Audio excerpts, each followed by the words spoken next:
Hello mga abe! Welcome po sa aking channel. Ako po ang inyong lingkod, Kuya JTL. At ano po ba yung gusto kong pag-usapan natin ngayon sa segment na ito na Kwentong Pasko 2024? Walang iba kundi yung nasa likuran ko, itong Christmas tree sa likuran ko. Alam niyo po mga abe, simula pa noong 2020, nagdesisyon po kami mag-asawa na ang Christmas tree namin ay yung totoong Christmas tree na. Kaya yung luma naming Christmas tree, pinaubayan na namin sa recycling or dinonate na namin. At ito na nga, taon-taon, gumagamit kami ng totoong Christmas tree. Ngayon mga abe, yung mga bago dito sa Canada na nag-iisip na gumamit ng totoong Christmas tree, kagaya namin nung bago rin kami dito, matagal na panahon na ang nakakaraan, ito po yung content na baka makatulong sa inyo. Okay mga abe? Bago natin pag-usapan o tuloy ang kwento natin, inaanyayahan ko muna kayo na mag-subscribe sa aking channel kung hindi pa po kayo nakaka-subscribe at i-hit ang notification bell para updated po kayo sa video kagaya nito.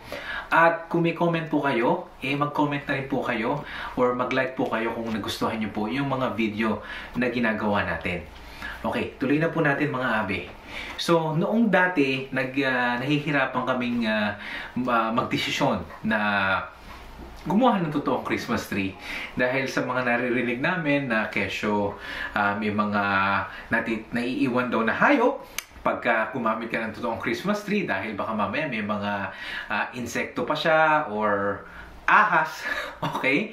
At meron din nagsasabi na mapanganib or fire hazard ito dahil kakapitan mo siya ng totoong ilaw, baka mamaya madaling masunog.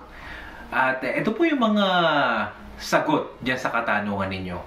So, unang-una mga abe, kapag po kayo ay kumuha ng totoong Christmas tree, karamihan ng mga Christmas tree farm na nandito sa Ontario ay meron silang tinatawag or meron silang mga services na yan po ay kakawagin, no? Or idadaan siya sa isang makina para doon i-shake yung buong tree para yung mga tuyong dahon na kasama doon sa Christmas tree or yung kung may mga insekto man siyang kasama, mawala, umaalis.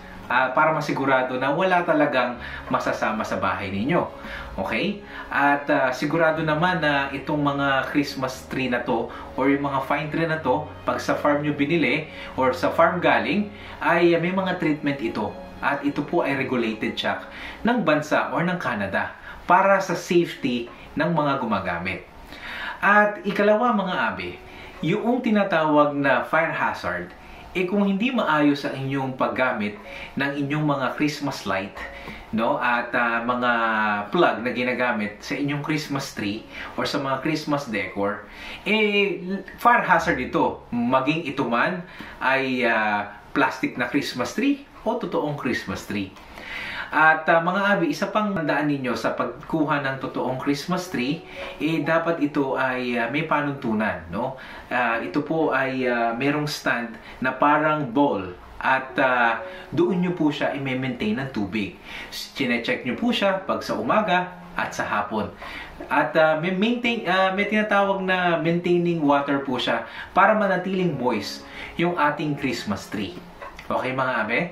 So, tuloy pa rin natin, ano? So, isa pang gusto ko sa pagkuha o paggamit ng totoong Christmas tree, yung total experience, no? Kapag ako po ay nakakapanood ng Christmas movie sa Hallmark o sa Netflix, madalas po nakikita dito yung tradisyon na pagkuha or pagpili ng totoong Christmas tree. Napakarami pong magagandang kwento tungkol sa pagpili ng totoong Christmas tree. At yun po yung nagustuhan ko dito. At makikita nyo doon, masaya po siya. It's a family gathering, no? Maraming mga pamilya from grandfather to their grandson and grandchildren. Nasama-sama silang kumukuha ng kanilang Christmas tree. Kasama rin ng kanilang mga alagang hayop, no? At ito talaga ay family tradition. Una pa, at pagpili nyo ng Christmas tree, kayo din ang puputol nito. No? Habang pinuputol nyo o habang niraragari nyo yung Christmas tree, naaamoy nyo yung halimuyak ng Christmas tree. At iba't iba siya, no? Kaya masasabi nyo na sa bawat taon na paggamit nyo ng totoong Christmas tree, ay unique ang bawat taon or ang bawat Christmas tree na ginagamit ninyo. So, maganda pong experience yun. No? Para naman sa sinasabi ko na practicality, kayo pong mga bago dito sa Canada or sa mga kaibigan natin o mga kaabe natin na maliliit lang yung space, no, ng mga tinatawag na storage room. No? Ito po ay napakainam kapag totoong Christmas tree ang ginagamit ninyo. Sapagkat ito po ay gagamitin nyo lamang sa panahon ng Kapaskuhan at pagkatapos ninyo for first week of December hanggang second week of January, pwede nyo nang i-dispose yung Christmas tree. At ito ay pinipick up naman ng city. No? Sa waste management, merong makikita sa kalendaryo na pwedeng o napipick upin nila ang inyong Christmas tree, ilalagay nyo lamang sa harapan ng inyong properties.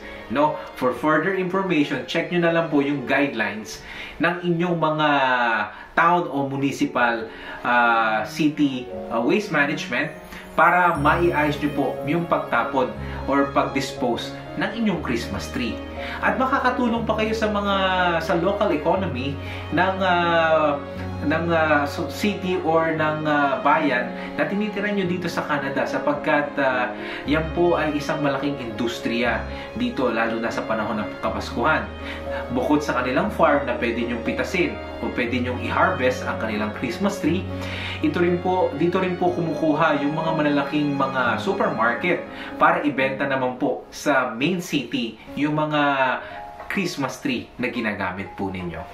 Okay mga abe, ito po yung gusto kong ma-experience nyo rin. At kung meron po kayong tanong, in case na meron po tayong hindi napag-usapan sa content na ito, maaari po kayo mag-comment. Kung kayo po ay nandito sa Toronto or sa Ontario, pwede po kayo mag-search sa internet kung saan may magagandang farm ng Christmas tree para hindi man ngayong taon na ito sa mga susunod na taon. So mga abe, hihintayin ko po ang inyong mga tanong at ang inyong mga comments para naman po makatulong po ako sa inyo. So mga abe, sana po ma-experience nyo rin po yung ganito kagandang experience pagdating sa Christmas tree at pagsa-celebrate ng Kapaskuhan dito sa Canada. Mga abe, ako po ang inyong lingkod, Kuya JTL, at ito po ang ating kwentong Pasko. Bye!